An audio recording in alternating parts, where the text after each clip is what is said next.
What about prayers? Do you believe in prayer?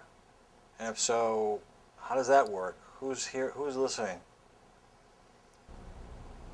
I feel that each one of us is a spark of divine consciousness.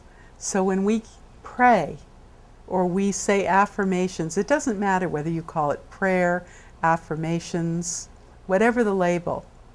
When it comes from that place within yourself, that spark of you, that spark of me that is divine, it then goes into divine consciousness. Divine consciousness is not, for me, a personified God sitting up in the skies that is going to save us.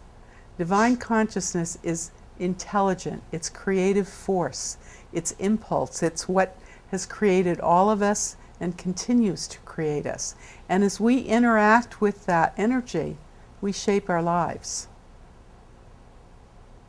I don't think we're as separate from that energy as we think we are. Sometimes we think of ourselves, here I am, a little person, and I'm praying to an old man with a beard up in the sky. That isn't how it is. At least that's not how I'm perceiving it. I'm starting to feel that there is this spark within each of us that is part of that greater cosmos. And as we connect, as we make that cosmic connection with divine consciousness, our lives begin to change. So that's what prayer is all about for me. If we pray for someone who has passed, for instance, is there any need to pray for someone who has just passed? Absolutely. Because we are energy. The person who has passed is energy. We're all spirit. That spirit is making a transition because we're all connected to every other spirit in the universe. When someone passes, they need that extra energy from those of us who are mourning them and who love them. Whether you call it prayer or affirmations or intention, can we do that sort of thing for our own benefit? And if so, does it work as well as than if we were doing it for someone else's benefit? I think our intentions are quite related to our spiritual evolution. So some will put out an intention, and the most important thing is winning the lottery.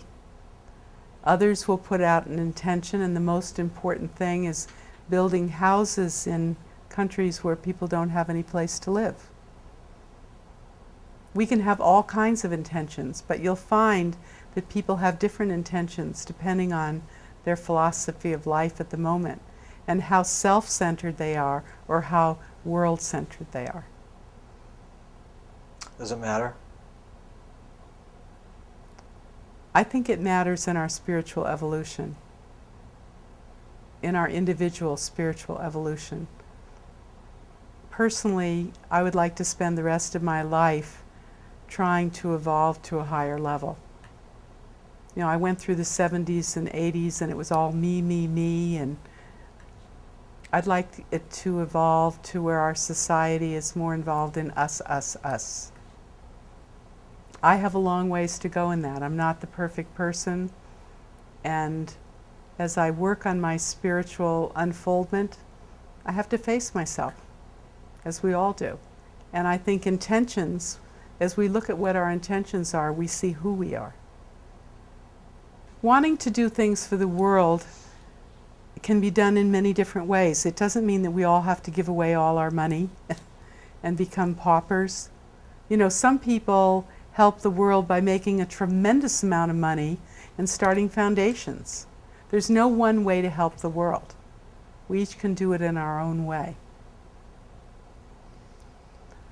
I believe in prayers and intentions, but the prayer has to come from your heart or it doesn't mean anything.